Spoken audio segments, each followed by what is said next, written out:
Olá, turmas! Espero que vocês tenham gostado desse momento em que vocês ficaram aí fazendo reflexões, né? Trazendo as suas ideias, também falando aí sobre o seu modo de vida em relação a uma dessas filosofias. Então, agora vamos seguir com a revisão dos temas que nós abordamos lá na aula. Vamos lá? Aula 17.2. Falamos, então, das escolas helenísticas e greco-romanas, parte 1. Vamos dar continuidade com esse tema, viu, queridos? Então, vocês já conseguem aí fazer definições do que foi a era helenística. Que foi o quê, meninos? Vocês lembram? Passagem da era clássica, né, da filosofia clássica, de Sócrates, Platão e Aristóteles, entre outros, no qual os pensamentos, né, essas ideias filosóficas foram sendo ressignificadas, foram sendo base para novos conhecimentos, que também houve esse rompimento dos limites ali da Grécia, em Atenas, né, no qual a sociedade, né, a própria Grécia foi se expandindo para outras culturas. Começa, então, uma época nova, ou seja, uma nova história da humanidade, com características de uma comunidade internacional, em que a cultura, a língua grega passam a desempenhar uma ação dominante. Ou seja, a cultura grega se expandiu para outros territórios, né? Após ali a morte de Alexandre. E Alexandre foi um dos que expandiu aí os territórios da Grécia, que ele invadia, né? Dominava outras culturas e levava, né, também ali a cultura grega. Essa ação ficou conhecida como helenismo, termo que designa ou que explica o quê? Um período histórico como a supremacia da cultura grega nos três grandes reinos, né, como a Macedônia, a Síria e o Egito. Então, estudante, Roma também, Roma todo o conhecimento, a arte grega também foi levada para Roma. A filosofia helenística ainda se ocupa dos problemas apresentados por Sócrates, Platão e Aristóteles. Quais, professor? Quais eram os problemas que eles tentavam resolver? Eles desejavam estabelecer como é que o homem deve viver e morrer da melhor forma. Ou seja, a ética foi colocada na ordem do dia, tornou-se projeto filosófico. Até hoje, o nosso projeto de vida é o quê? As pessoas terem posturas éticas, democráticas e humanas, não é verdade, estudante? Acho que a premissa da vida humana é ética, democracia e a garantia de direitos humanos, porque a guerra ela quebra todas essas posturas aí, né? Ou seja, que esse projeto filosófico mais importante da nova comunidade internacional é colocar a ética humana em ordem. Porém, nós sabemos que isso não acontece como gostaríamos, né? A doutrina do filósofo grego, né, o helenismo, epicurismo é uma doutrina do filósofo grego, 341 a 270 a.C., ele enfatizava o quê? A busca pela felicidade. Ao invés, né, só do prazer, felicidade só pelo prazer, busca do prazer pelo prazer, mas a felicidade por meio do quê? Da ausência de dor. Né? Enquanto uma outra escola, a hedonista, defende o prazer é o único bem, a única forma de felicidade é a busca pelo prazer. Ou seja, a vida, a principal, né, objetivo da vida é maximização da felicidade. O epicurismo, que é a ideia de Epicúrio, né, embora seja também uma forma de hedonismo, busca o prazer mais equilibrado e racional. As nossas posturas precisam ser dentro de um contexto equilibrado. Tudo que é fora do equilíbrio leva a um problema, né? Se beber demais, leva a um problema. Se for bebida açucarada, vai adquirir um problema de saúde, vai engordar, não é verdade? Se a pessoa só se diverte, não trabalha e não estuda, logo ela não vai ter nada na vida, né? Também. Então, tudo com equilíbrio. Trabalhar com equilíbrio, trabalhar demais adoece, precisa ter também o momento do ócio, do prazer, precisa ter o momento de alegria com os amigos, com a família. A gente precisa de buscar também uma essência divina, ou seja, ter uma crença, né, sobre algo. Olha que tudo na vida a gente precisa buscar, né? Então, queridos, esses foram, né, esses temas que nós abordamos. Vamos continuar na aula 2, falando sobre esse tema, né, desse período da era helenística. Tudo bem? Vamos então para a correção das atividades.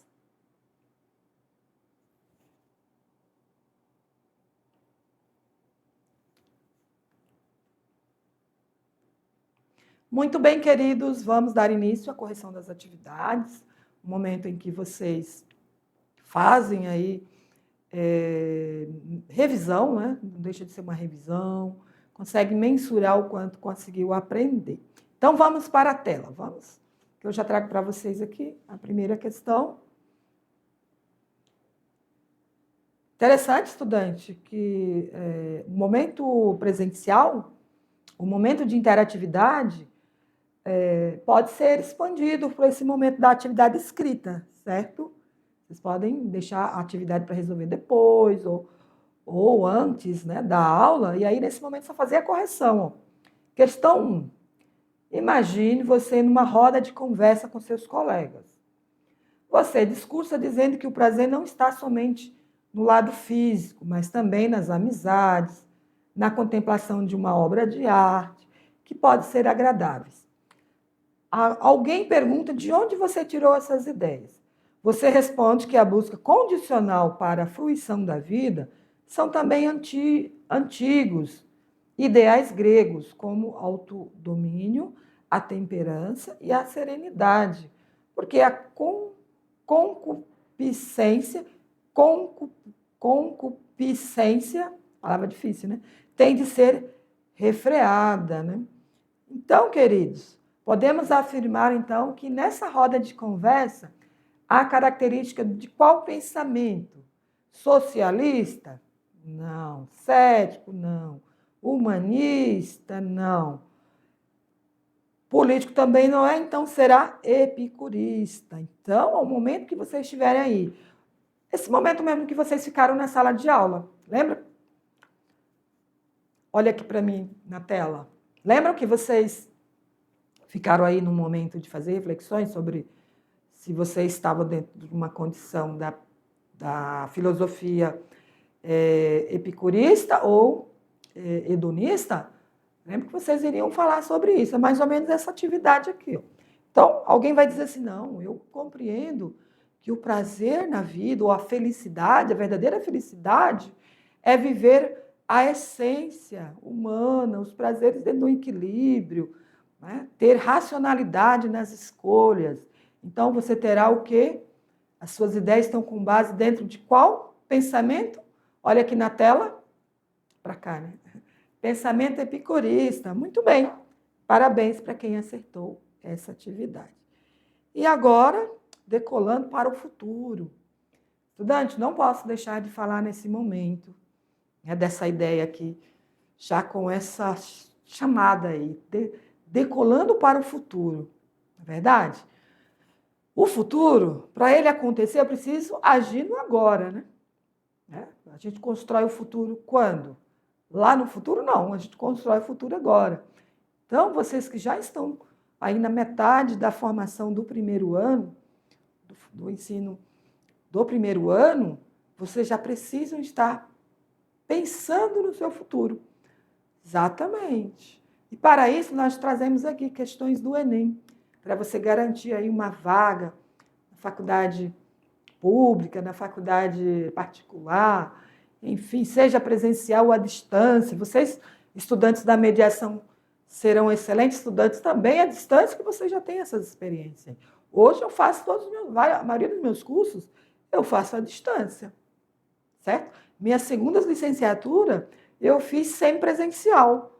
respondendo, estudando à distância, assistindo aula em vídeo, aí ia lá presencialmente apresentar os trabalhos, fazer as provas, certo?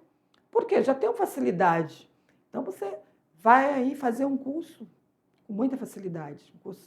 Vai fazer quantos cursos você quiser, quantas graduações você quiser fazer, você vai fazer. Tem aquelas que é possível fazer à distância, aquelas que é semipresencial e aquela que só é presencial.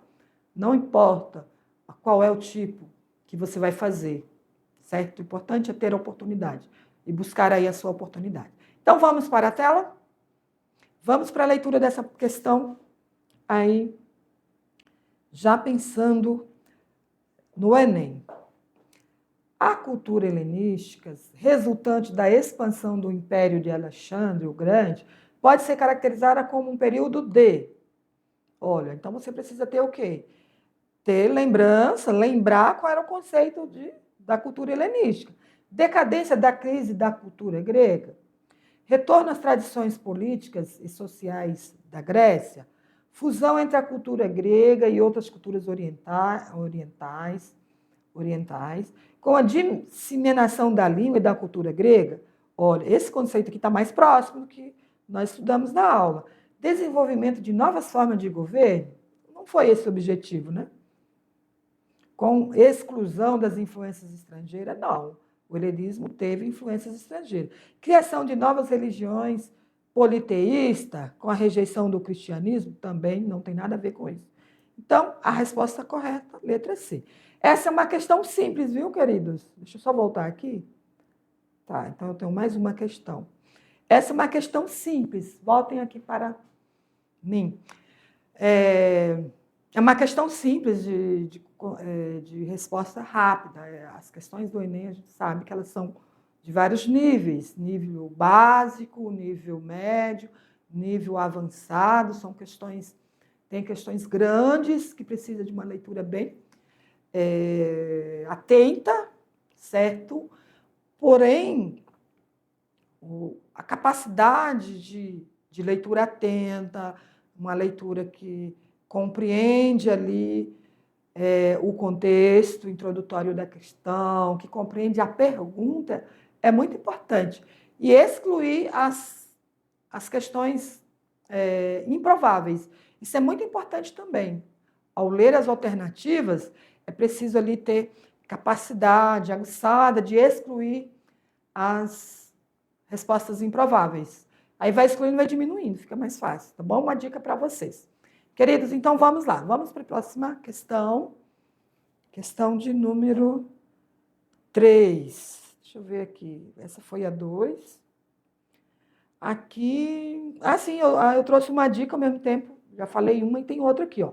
Então, a resposta é a alternativa C, que reflete a característica principal da cultura helenística, a fusão cultural e a disseminação da língua e da cultura grega. Então, vocês observam que um tópico aqui foi decisivo para responder a questão, certo? Porque vai haver muitas palavras que induzem ao erro, porém, essas palavras elas não vão estar dentro do contexto. Então, a dica é isso. Dicas para responder questões sobre o período helenístico. Conheça as principais características da cultura helenística, como a fusão da cultura, o desenvolvimento de novas escolas filosóficas, é uma dica importante para lembrar sobre isso. Entenda o contexto histórico da expansão de Alexandre, o Magno, se possível até assista o filme. Analise as alternativas com atenção, procurando aqui, a melhor representa a cultura helenística. Pronto, é isso, uma das características só para esse tema, porém, tem muitas outras características, né, para outros temas, viu? Aqui, querido, nós temos o material complementar para que vocês possam ver mais informações sobre o período helenístico, tá? Está disponível aqui. Às vezes um errozinho não abre o vídeo, mas aí vocês podem colocar o tema lá, dentro da plataforma lá do YouTube, digitar período helenístico, vai ter diversos vídeos. Vocês podem assistir esse ou entre outros. Muito bem. Queridos, então, estamos concluindo esta aula. Foi um tema bastante relevante, falando aí da questão da passagem da era clássica, da cultura grega, né, no período clássico, para um período helenístico. É importante que vocês identifiquem aí as características principais, o que foi esse movimento, essa transformação, né, que houve na cultura grega nesse período, né, que a Grécia foi se expandindo para outras culturas, outros territórios, e houve ali a fusão, ou seja, a mistura da cultura, da arte, da filosofia, da própria, né, religião. Novos pensamentos foram